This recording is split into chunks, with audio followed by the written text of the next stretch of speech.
አፈር ላይ ቁጭ ብላችሁ የምትማሩት ትምህርት ምን ያህል ከእግዚአብሔር ቃል አንፃር ሲመዘን ሐሰት እንደሆነ እንድታውቁ ከዛ ደግሞ ከእውነት ጋር እንድትወግኑ ያንን ለማድረግ ነው አሁን ይዤላችሁ የቀረብኩት። ምን አሉ አቡነ ሕዝቅኤል ነው ስማቸው። ያው ሽማግሌ ናቸው፣ አዛውንት ናቸው፣ ብዙ ዘመን ያው በገባቸው መጠን ያገለገሉ ናቸው። we have a big respect። እኛ ማንንም የማዋረድ ሐሳብም አላማም የለንም። የሐሰቱን ትምህርት ነው የምናዋርደው። የአጋንንትን ትምህርት ነው የምናዋርደው። ለሱ ምንም የሚራራ ልብ የለንም። መስቀል ይዘው ጥቁሩን ልብስ ለብሰው ማርያም ናት ለኃጢአተኞች 7 ጊዜ ሞተችው ብለው ሲያስተምሩ የሚያሳየውን ቪዲዮ አሁን አቀርብልሃለሁ። ከዛ በመጽሐፍ ቅዱስ እንመዝነዋለን። let's go።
አየኸው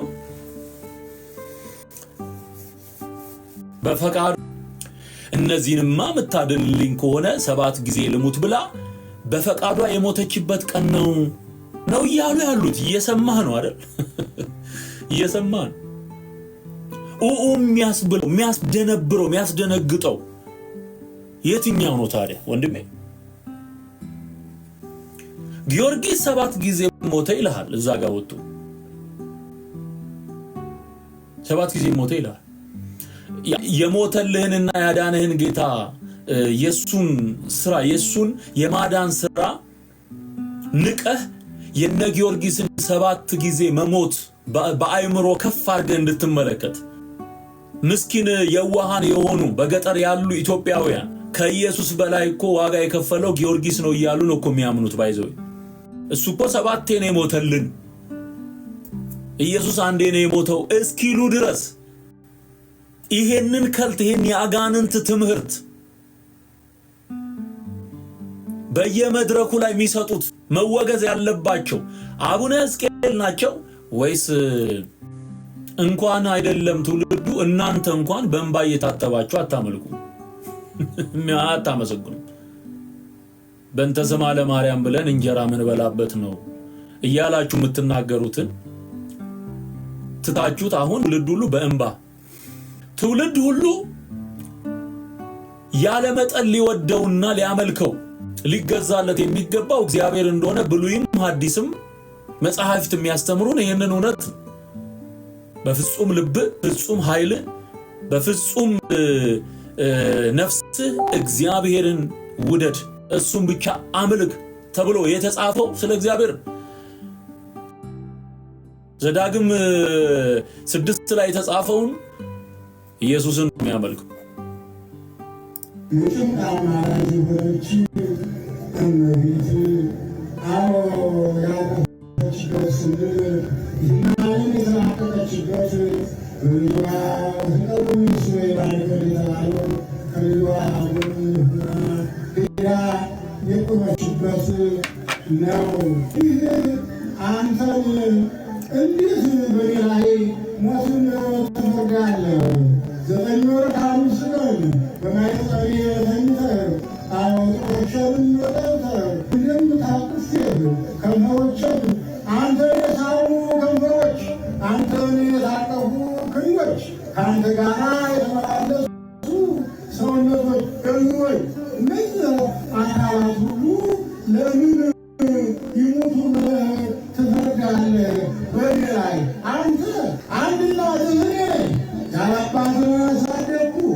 የሳመ ከንፈር አንተን የተሸከመ ጀርባና ክንድ ተንከራትቼ አሳድጌ እንዴት እሞታለሁ ብላ ማርያም በቃ ሽንጧን ገትራ ተከራከረች። ከማን ጋር? ከኢየሱስ ክርስቶስ ጋር።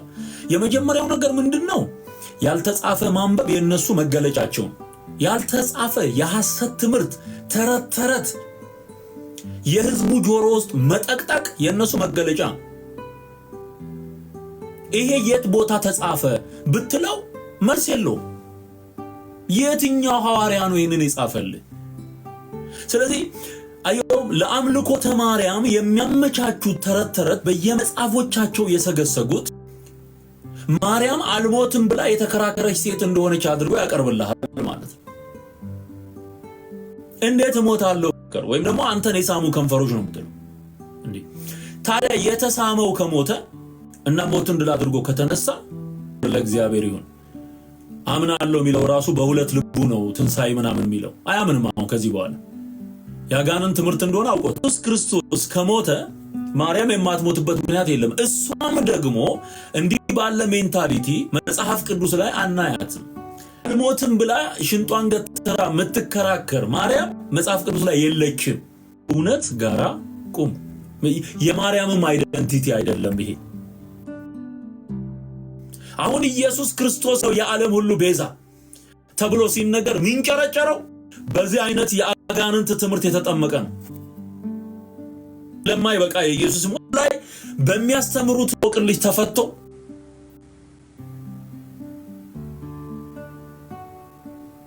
መፍትሄ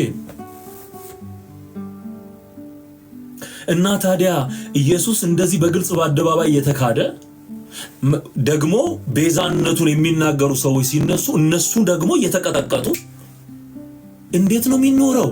እንዴ ማንን ነው የምታመልኩት? ነፃነትህን አውጅ። ሁሉ ጊዜ ቀሚስ የለበሰው መርጌታው፣ ጳጳሱም፣ ዲያቆኑም ሁሉም በእነሱ የአጋንንት ትምህርት ምክንያት እሱን ስትቃወም እያስወጡ የሚያሰናብቱ ከሆነ ያንን ምስኪን ህዝብ አጭቀውና ይዘው በሐሰት ትምህርት ጠቅጥቀውበት የሚያኖሩት ከሆነ የነቃው ህዝብ ተከፍሎ መውጣት አለበት። አሁን የትግራይ ሲኖዶስ ተከፍሎ ወጣ። ማን ምን አለ? ገድለ ተክለ ሃይማኖትን አውጥተው የትግራይ መነኮሳት በደንብ አድርገው እንትን ብለው አራግፈው ተቅማጡን ሳይቀር በሙሉ ሲናገሩ ማን ምን አለ? ወንድ ከሆነ ያውግዝ፣ እስቲ ያውግዝ።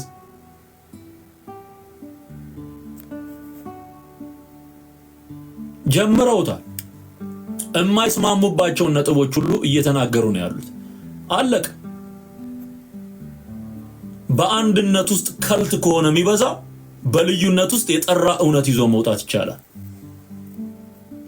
ሁሉ ጊዜ ሰው እየተሰደደ አይኖርም። አንድ ቀን የራሱን ማለት አሁን የህንድ ቤተክርስቲያን የሆነው ምንድነው? በግማሽ ነው የተከፈለው ህዝብ። በግማሽ ንብረት ተካፍሎ ነው የወጣው። በቃ እዛው ሲያንቦጫርቅ መኖር ይችላል። የራሱን ይዞ ሲያንቦጫርቅ መኖር ይችላል። ያዳነች ማርያም ናት እያለ መኖር መብቱ ነው። ኢየሱስ ክርስቶስ ብቻውን አዳኝ ነው የሚለው ደግሞ እንዲህ አይለውን ኮተት ያራገፈ ጀነሬሽን ደግሞ የራሱን ይዞ መቀጠል ይችላል ማለት ነው። የራሱን ስትራክቸር ይዞ ይሄ ነው መፍትሄው። እርምትና ማስተካከያ ተሐድሶ የማይደረግ ከሆነ the next step መሆን ያለበት ይሄ ነው። ተመልከት ሚሉትን አሁን እነዚህ ሰዎች ነው እነዚህ ቃሎች የገለጹት ብላ ጠየቀችው። ጌታ እኔ ብቻ አድኛቸው ካለ ከኔ በኋላው በእኛ ይላቸው ነበረው። እነዚህም ታደርግልኝ ባላ ጊዜ 7 ጊዜ ልሙት ብላ በፈቃዷ ሞትን የተቀበለችበት ቀን ነው ዛሬ።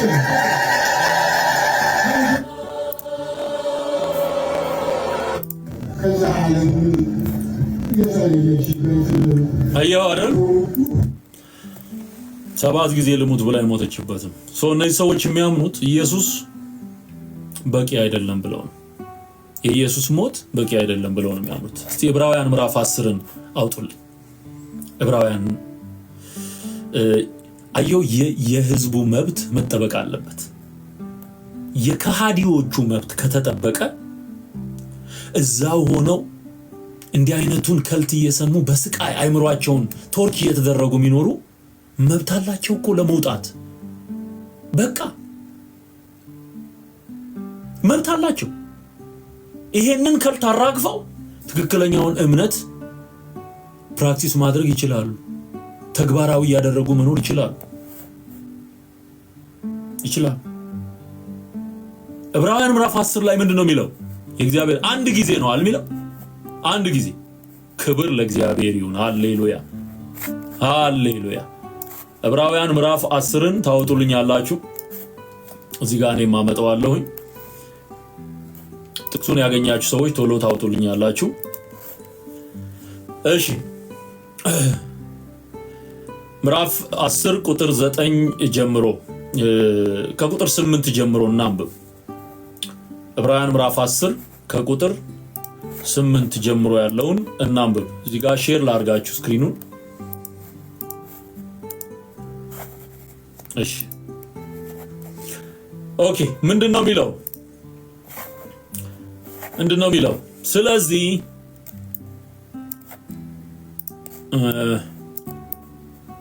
እንደዚህ ላርገውና ትንሽ ጎላ እንዲል ምዕራፍ 10 ዕብራውያን ምዕራፍ 10 ቁጥር 8 ጀምሮ መስዋዕትንና መባን በሙሉ የሚቃጠል መስዋዕትንም ስለ ኃጢአት የሚሰዋ መስዋዕትን አልወደድክም፣ በእርሱ ደስ አላለህም ብሎ እነዚህም እንደ ሕግ የሚቀርቡት ናቸው ይልና ቀጥሎ እነሆ አምላኬ ሆይ ፈቃድህን ላደርግ መጥቻለሁ ብሏል። ኢየሱስ የአብን ፈቃድ ሊያደርግ የተገለጠ በስጋ የተገለጠ የእግዚአብሔር ልጅ ነው።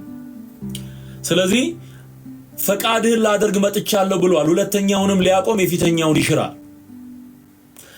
በዚህም ፈቃድ የኢየሱስ ክርስቶስን ስጋ አንድ ጊዜ ፈጽሞ በማቅረብ ተቀድሰናል። አዮ የማርያምን ሞት አይጠብቅ ይቅድስና፣ የጊዮርጊስን ሞት አይጠብቅ፣ የጻድቃን የሰማዕታትን ሞት አይጠብቅ። አንዴ ለዘላለም በመስቀል ላይ የተፈጸመ ነው። የማን ስጋ በማቅረብ?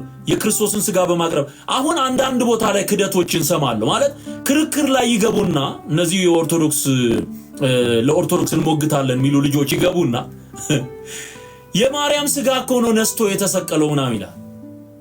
እንዴ ቆይ ማርያም ራሱ የእግዚአብሔር ፍጥረት እንደሆነች ካመንክ፣ ፍጡር መሆኗን ሩቅ ብእሲ መሆኗን ካመንክ፣ ብእሲት ይቅርታ በሴት ላድርገው፣ ሩቅ ብእሲት እንደሆነች ካመንክ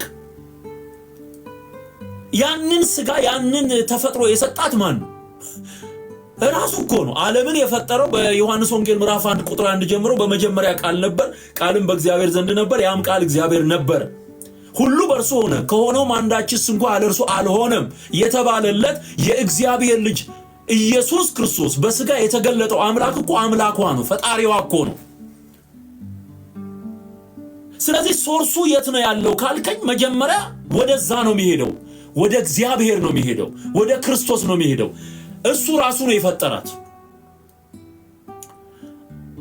አንድ ሰው የሆነ ግኝት ዲስከቨር አድርጎ ያንኑ ግኝት ቢጠቀምበት እንደማለት ነው። ሰውን የፈጠረው እግዚአብሔር ነው። ማርያምን ፍጥረት ናት። ማርያምን የፈጠራት ራሱ ነው። ከፈጠራት በኋላ ከርሷ ሲወለድ የሷ ስጋ አትለውም።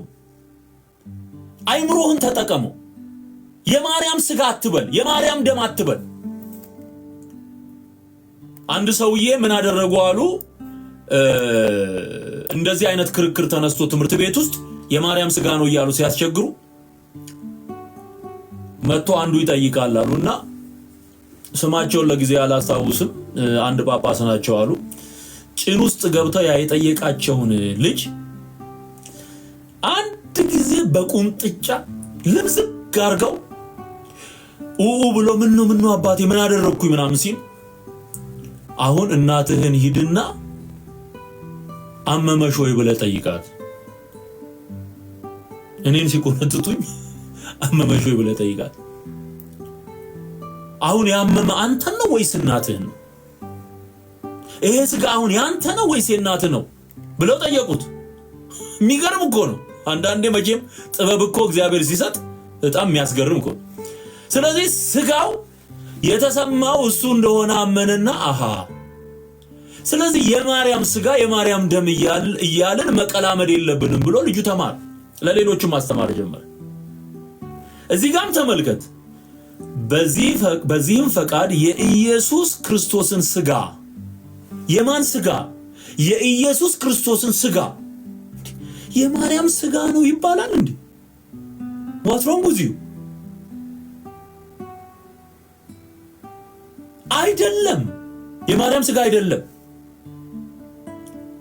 በፈሰሰው ደሟ አዳነችን እኮ ሚሉ እኮ ሰዎች ናቸው እኮ። አንተ በፈሰሰው ደሟ ስጋኪ ንጹህ እያለ እኮ ቁርባን የሚያቀርብ እኮ ጳጳስ እኮ ነው የሞላው። እዚህ ጋር የሚለው ይኸውልህ እዚህ አይንህ ላይ ያለው ቁጥር 10 ላይ ተመልከቱ። የማንን ስጋ ነው የሚለው? የኢየሱስ ክርስቶስን ስጋ አንድ ጊዜ። ስንት ጊዜ? አንድ ጊዜ። የማርያምን ሞት ይጠብቃል? አይጠብቅም። አንድ ጊዜ፣ ለሁል ጊዜ፣ አንድ ጊዜ ፈጽሞ በማቅረብ ተቀድሰናል። ሊቀ ካህናትም ሁሉ ዕለት ዕለት እያገለገለ ኃጢአትን ሊያስወግዱ ከቶ የማይችሉትን እነዚያን መስዋዕቶች ብዙ ጊዜ እያቀረበ ቆመዋል። ብዙ ጊዜ። ቁጥር 12 እርሱ ግን ማን? መድኃኒታችን ኢየሱስ ክርስቶስ። እርሱ ግን ስለ ኃጢአት አንድን መስዋዕት ራሱን ማለት አንድን መስዋዕት አንድ ጊዜ ለዘላለም አቅርቦ በእግዚአብሔር ቀኝ ተቀመጠ። ሚሽን አኮምፕሊሽድ። ኢየሱስ በአብ ቀኝ ሥራ ፈጽሞ ተቀመጠ። አየው። ያ ግን የተሰራው የማዳን ሥራ ዓለምን እስከ ዓለም ፍጻሜ ድረስ እያስማረ እየማረ እያዳነ ያስታረቀ የሚኖር። ታዲያ እንዴት ነው እዚህ ላይ ማርያም መሞት አስፈልጓት 7 ጊዜ ሞተች ብላችሁ ምታስተምሩት? ይሄንንስ ጳጳስ ታግሶ ኢየሱስ ነው የዓለም ቤዛ ብሎ የሚያስተምር ጳጳስ ለማውገዝ መጣደፍና መሯሯጥ ምን አስፈለገ? ለምን አስፈለገ?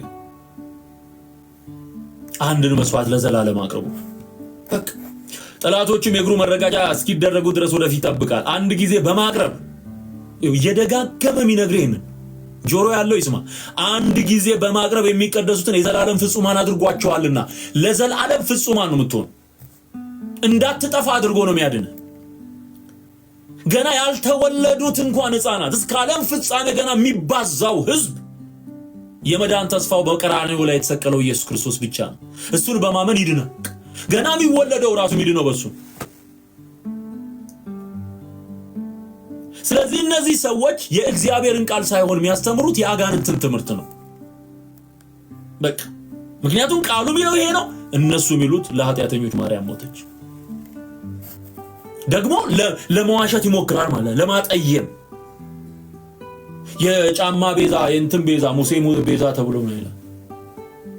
የዓለም ቤዛ አንቺ ነሽ እያልክ ከጠራህ ሁለት የዓለም ቤዛ የለም። የዓለም ቤዛ አንድ ነው፣ እርሱም ክርስቶስ ኢየሱስ ነው። መንፈስ ቅዱስም ስለዚህ ይመሰክራል። ሃሌሉያ! የመንፈስ ቅዱስ ምስክርነት ደግሞ ይወል ከዚያ ወራት በኋላ ከእነርሱ ጋር የምገባው ኪዳን ይህ ነው ይላል ጌታ።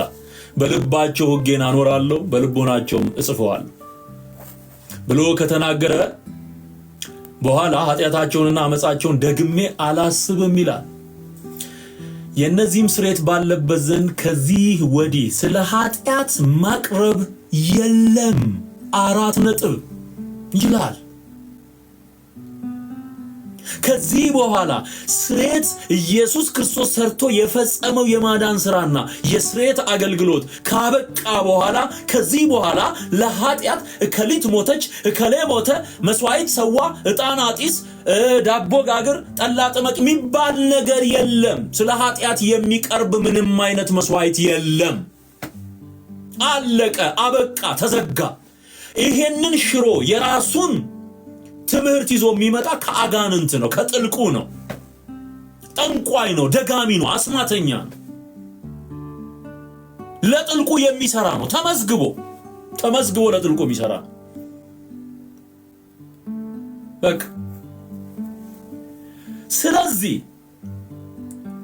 ስለ ኃጢአት ማቅረብ የሚባል ነገር ቁርባን የሚለውን ኮንሰፕት የምንቃወመው ለዚህ ቁርባን መስዋዕት ሰውተን ቁርባኑን እናቀብላለን የኃጢአት ስርየት ይሰጣል የሚለውን እኮ የምንቃወመው እኮ ለዚህ እኮ ነው ብራዘር። ቃሉ ስለሚል ነው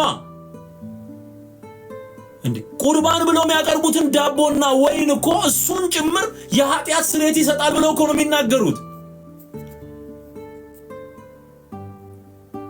የኃጢአት ስርየት ይሰጣል። እዚህ ጋር ደግሞ የሚለው ምንድነው? ስለ ኃጢአት ሌላ የምታቀርበው ነገር የለም። በቃ አለቀ። እዛ መስቀል ላይ የተሰራው ነው እሱ ነው። እንግዲህ ወንድሞች ሆይ አለ በመረቀልን በአዲስና በሕያው መንገድ አዲስ መንገድ ወደ ቅዱስ በኢየሱስ ደም በመጋረጃው ማለት በስጋው በኩል እንድንገባ ድፍረት ስላለን በእግዚአብሔር ቤት ላይ የሆነ ታላቅ ካህን ስላለን ከክፉ ሕሊና ለመንጻት ልባችንን ተረጭተን ሰውነታችንንም በጥሩ ውሃ ታጥበን በተረዳንበት እምነት በቅን ልብ እንቅረብ። የተስፋን ቃል የሰጠው የታመነ ነውና እንዳይነቃነቅ የተስፋችንን ምስክርነት እንጠብቅ። አታነቃንቅ። የተሰጠህን መሰረት ይዘህ መኖር እንጂ እዚህ ላይ የአገር ፍጡር እያመጣ መዶል ከእግዚአብሔር ጋር ጸብ ውስጥ መግባት። በነገራችን ላይ እንደዚህ ብሎ የሚያምን አይድንም። ደግሜ ልንገርህ፣ በኢየሱስ ላይ ሌላ አዳኝ የጨመረ ሌላ የመዳኛ መንገድ አለ ብሎ ያስተማረ ሰው ያሳተ ያንንም ትምህርት ሰምቶ የሳተ ሁሉም ገሃነም ነው የሚገባው። አለቀ።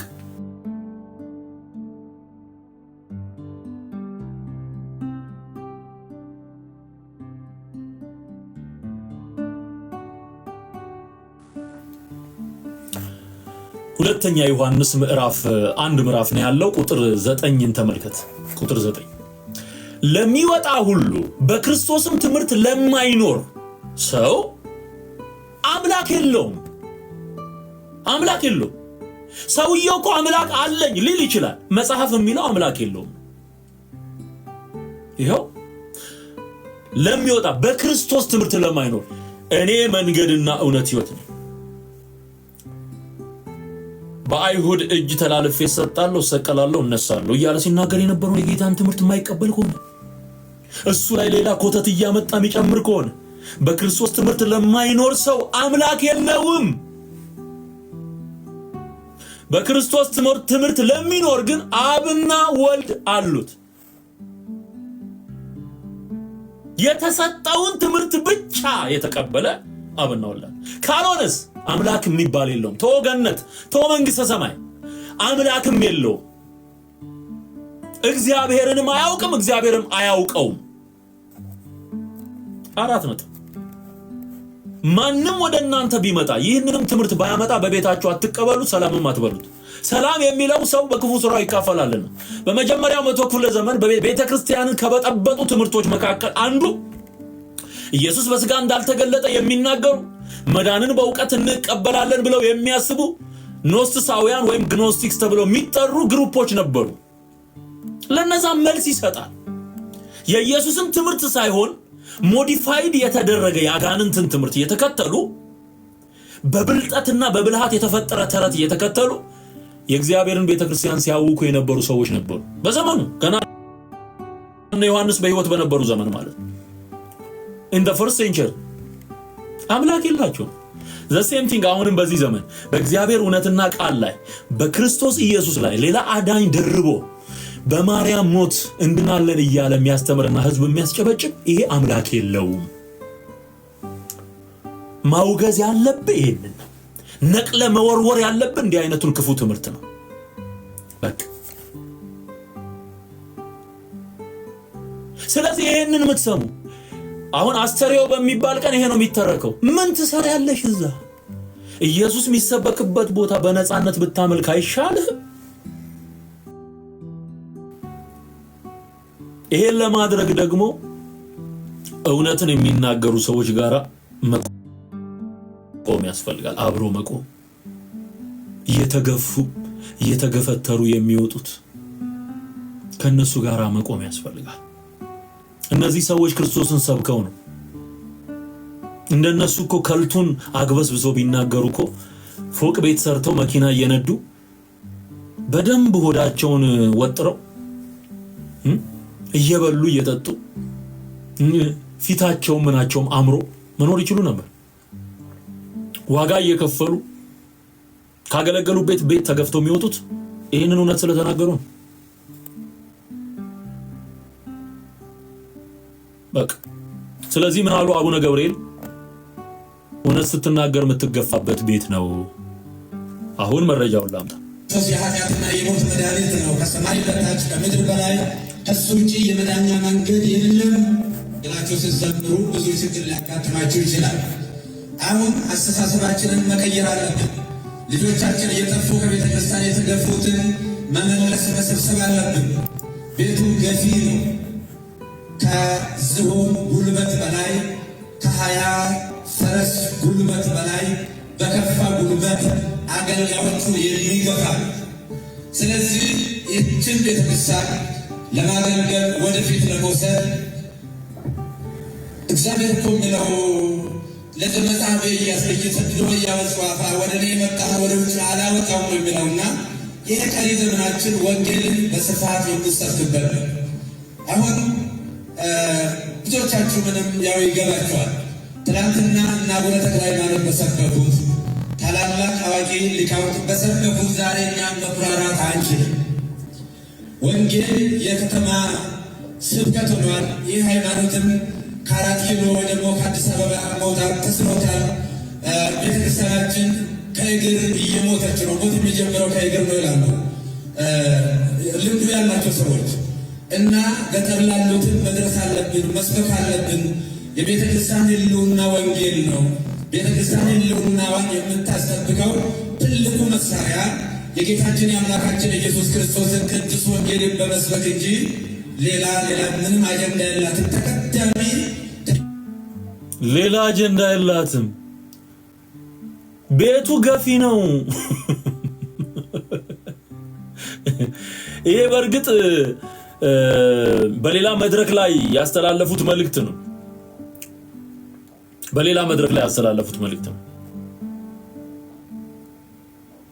ከዚህ እንደውም ይሄ ማርያም ቤዛ አይደለችም ከሚለው ትምህርት ካስተማሩበት ቀን በፊት የተደረገ እንደሆነ ነው የሰማሁት። ግን እውነታው እውነት ነው። በቃ እውነት ነው። ገፊና ታው ገፊና ምንም ጥያቄ የለውም። በቃ አሁን ደግሜ ላሰማ በደም ስማ። ኢየሱስ ክርስቶስ የኃጢአትና የሞት መድኃኒት ነው። ከሰማይ በታች ከምድር በላይ ከሱ ውጪ የመዳኛ መንገድ የለም ብላችሁ ስትዘምሩ ብዙ ችግር ሊያጋጥማችሁ ይችላል። በሰማይ በምድር ሌላ የሚያድን የለም፣ ኢየሱስ ክርስቶስ ነው የዓለም መድኃኒት እሱ ብቻ ብላችሁ ስታስተምሩ ብዙ ቻሌንጅ ብዙ ውጣውረድ ሊያጋጥማችሁ ይችላል። ታስብ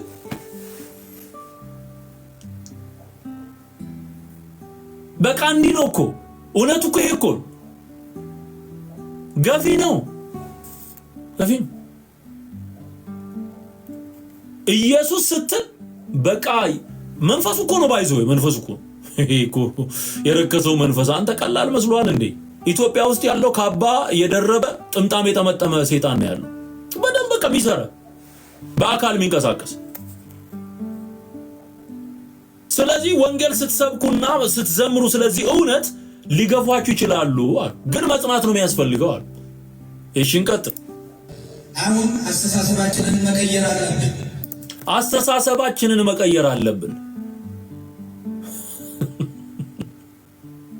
Everything is in your mind, brother. አስተሳሰብ መቀየር፣ አገር ለመቀየር አስተሳሰብ መቀየር፣ ቤተክርስቲያኒቱን ለመቀየር አስተሳሰብ መቀየር። እዛ ባለህበት እርገጥ አያስፈልግም። አስፈልግ ተረት ላይ ተቀምጦ መኖር አያስፈልግም። አዮ አስፈልግ። ስለዚህ ምንድነው የሚያስፈልገው? አስተሳሰብን መቀየር ነው። ወጣቶች አስተሳሰባችሁን ቀይሩ፣ አመለካከታችሁን ቀይሩ። በተሰፋልህ ቀሚስ ልክ የምታስብ አገልጋይ አስተሳሰብን ቀይር። ከአጥሩ ማዶ ለመመልከት ሞክር። የተጻፈውን ልመን ወይስ የነሱን ተረት ልመን ብለህ አስብበት። አስተሳሰብህን ቀይር። አንዴ ተጽፏልና ካፈርኩ አይመልሰኝ ብለህ በዛው ከልት ላይ በዛው የአጋንን ትምህርት ላይ ተጥደህ አትኑር። አስተሳሰብህን ቀይር። የእግዚአብሔር ቃል ይምራ። ልጆቻችን እየጠፉ ከቤተ ክርስቲያን የተገፉትን መመለስ መሰብሰብ አለብን። ቤቱ ገፊ ነው። የወጡትን መሰብሰብ አለብን ነው የሚሉት። እንደዚህ አይነት ልብ ያላቸው ጳጳሳት በቁጥር ነው የሚታወቁ፣ በቁጥር። ሌላ ሆዱ ከጎደለ ምንም አይመስለው። እንዲህ አይነት ልብ ያላቸው የሰው ልብ ነው ባይዘው፣ የሰው ልብ ሂዩማኒቲ አንደኛው መጀመሪያ። ከዛ በኋላ ነው ወደ እግዚአብሔር ኪንግደም ማይንድ ወደ ምንለው ምንመጣው። የእግዚአብሔር መንግስት ህሊና ያለው ሰው ምንለው በኋላ። መጀመሪያ ሂዩማኒቲ የሚባል ነገር አለ። አዮ እንኳን የጠፋውን የወጡትን ሊመልሱ ከስር ከስር እየነዱት አይደል እንዴ? ከዝሆን ጉልበት በላይ ከ20 ፈረስ ጉልበት በላይ በከፋ ጉልበት አገልጋዮቹ የሚገፋ።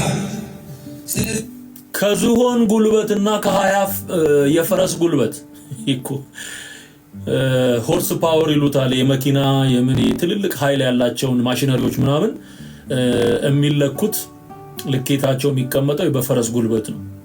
እና ከ20 ፈረስ ጉልበት በላይ ገፊ ናቸዋል። ተባብሮ ወንድሜ ተባብሮ የሚገፋው።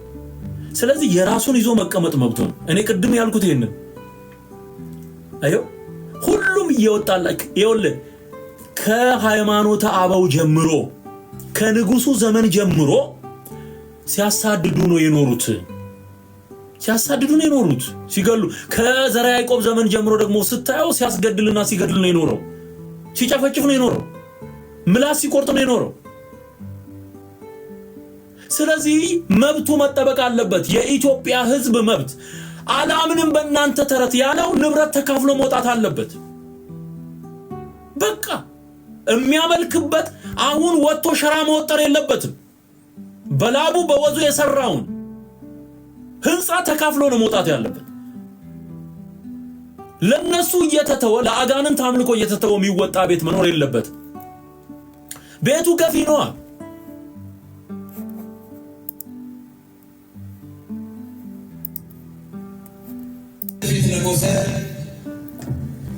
እግዚአብሔር እኮ የሚለው ቤተ ክርስቲያን ለማገልገል ወደፊት ለመውሰድ እግዚአብሔር እኮ የሚለው ለዚህ መጽሐፍ እያስለየሰብሎ እያበጽዋፋ ወደ እኔ መጣ ወደ ውጭ አላወጣም ነው የሚለውና ይሄ ቀሪ ዘመናችን ወንጌልን በስፋት የምንሰብክበት ነው። አሁን ብዙዎቻችሁ ምንም ያው ይገባቸዋል። ትናንትና እና አቡነ ተክለ ሃይማኖት በሰበኩት ታላላቅ አዋቂ ሊቃውንት በሰበኩት ዛሬ እኛም መኩራራት አንችልም። ይህ የከተማ ስብከት ሆኗል። ይህ ሃይማኖትን ከ4 ኪሎ ወይ ደግሞ ከአዲስ አበባ መውጣት ተስኖታል። ቤተክርስቲያናችን ከእግር እየሞተች ነው። ሞት የሚጀምረው ከእግር ነው ይላሉ።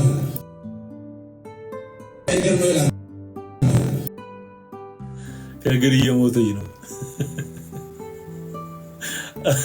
አንዴ ስም ይቅርብኝና አንዱ ስለ ግዕዝ ሲጠየቅ ግዕዝ ሞቷል ወይስ በህይወት ነው ያለው ብሎ ጠየቀ። የቋንቋ ጥናት ተደርጎ በተለይ በግዕዝ ቋንቋ ላይ ጥናት ተደርጎ ነውና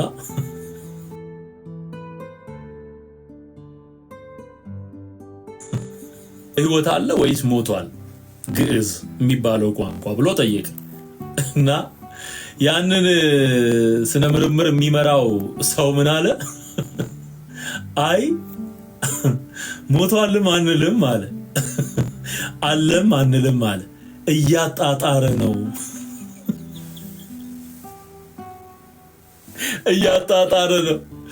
እንደዚህ ብላችሁ ሰዱት አለ። እያጣጣረ ነው አለ እንዳንል የለም አለ፣ የለም እንዳንል አለ። ስለዚህ በጣር ላይ ነው ያለው አለ። በጣም ትልቅ የቋንቋ ምርምር ስብሰባ ላይ ነው። እንደዛ ነው። አሁን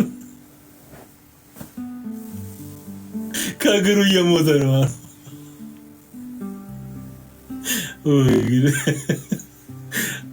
ሳንወድ እኮ ያስቁናል ደግሞ በጌታ ኢየሱስ። ለኛ ለራሳችን አቡነ ጳውሎስ የነገሩን ነገር አለ። እንግዲህ በህይወት አሉ ወንድሞቼ፣ እሳቸው ናቸው የሞቱት።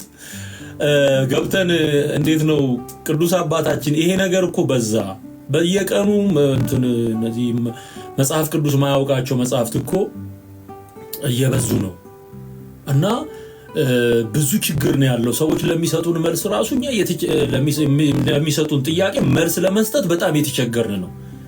ዛሬ 13 14 ዓመት በፊት እንደማለት ነውና ብለን ጠየቅናቸው። 15 ዓመት በፊት ስንጠይቃቸው ልጆቼ አረም እኮ አይታረምም አሉ። ማለት ሙሉ አረም ነው፣ እህሉ ቢታየን አረሙን እንነቅለው ነበር አሉ። አቡነ ጳውሎስ ሟቹ ናቸው እንደዚህ ያሉ። ጌታ ምስክሬ አረም ይታረማሉ ያሉ ማለት ሁሉ አረም ነው። እሳቸው ሞክረው እንግዲህ አሉ እና እያጣጣረ ነው እንዳለው እና እሳቸውም ከእግር ነው ሞት የሚጀምረው። ልምዱ ያላቸው ሰዎች እንደነገሩኝ ልምዱ ያላቸው ሰዎች እና ገጠር ላሉትን መድረስ አለብን፣ መስበክ አለብን። የቤተ ክርስቲያን ህልውና ወንጌል ነው። ቤተ ክርስቲያን ህልውናዋን የምታስጠብቀው ትልቁ መሳሪያ የጌታችን የአምላካችን ኢየሱስ ክርስቶስን ቅዱስ ወንጌልን በመስበክ እንጂ በቃ ይኸውልህ ቁም ነገሩ ይሄ ህልውናዋ በወንጌል ላይ የተመሰረተ ነው።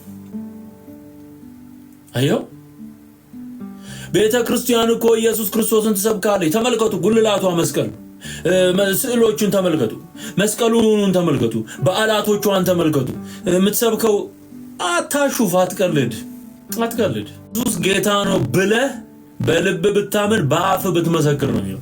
መስቀል እንዲመሰክር የሚል ቃል የለም።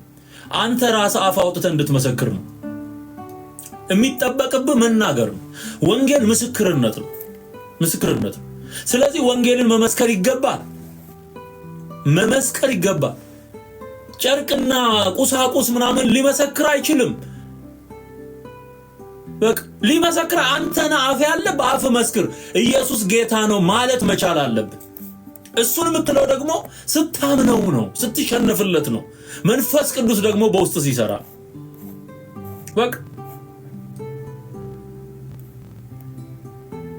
ኢየሱስ ክርስቶስን አምኖ የመሰከረ ይድናል። እንድትድን አምነ መመስከር ነው እንጂ ስለ ኢየሱስ ሲነሳ ጣሪያና ግድግዳ እየቆጠሩ መኖር ይሄ አለመማር ነው፣ አለማወቅ በቃ።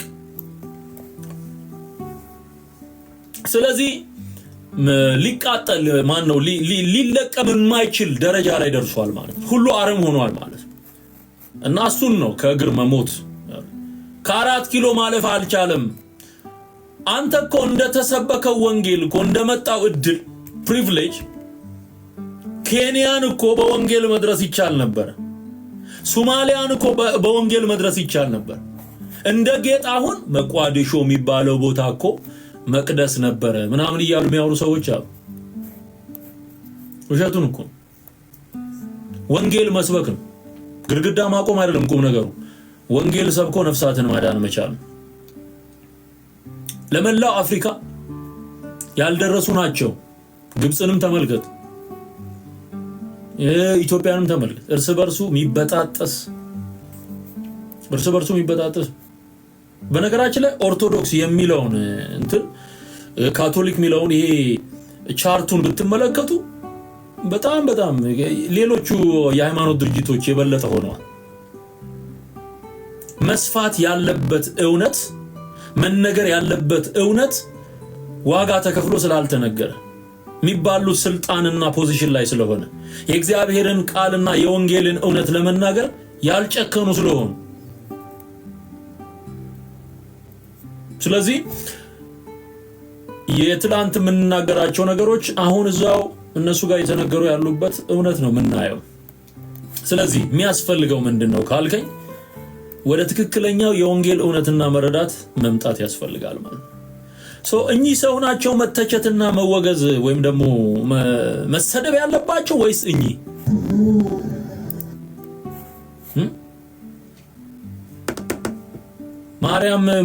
የማርያም ሞት ለመዳናችን ለኃጢአተኞች መዳን አስፈላጊ ነው፣ ኢየሱስ ከሞተ በኋላ ሌላ ሟች ያስፈልጋል ብለው የሚናገሩ ሰውዬ ናቸው መወገዝ ያለባቸው? አፋጣኝ ስብሰባ ሊጠራ የሚገባው እዚህ ላይ ነው ወይስ ኢየሱስ ነው ቤዛ የሚለው ላይ? ሚዛን የሳተ አካሄድ። ለነዚህም ለሌሎቹም ያለኝ መልእክት ጳጳሳት ለተባላችሁ በተለይ ወንጌል ገብቷችሁ ለምትኖሩ ጆሮ ዳባ ልበስ ብላችሁ የምትኖሩ ስትሞት እግዚአብሔር ፊት መቆምህ አይቀርም ማለት እንዲሁ ዝም ብሎ ዘኬ እየተበላ አይኖርም እኮ።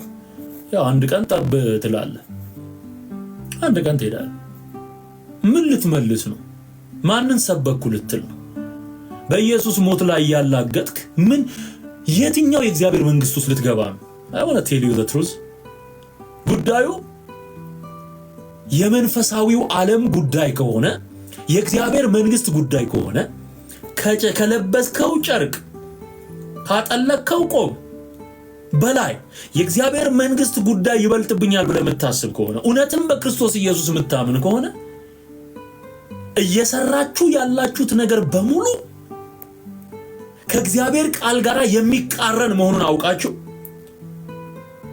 ንስሐ ገብታችሁ ሰዎችን ወደ ትክክለኛው የወንጌል መረዳት ማምጣት ነው እንጂ ከጨለማ ጋር ተሰልፈ የኢየሱስን ወንጌል የመሰከሩ ሰዎችን አታሳዱ። ከቻልክ አንተ ራስህ የወንጌል እውነት ምስክር ሆነ ቁም።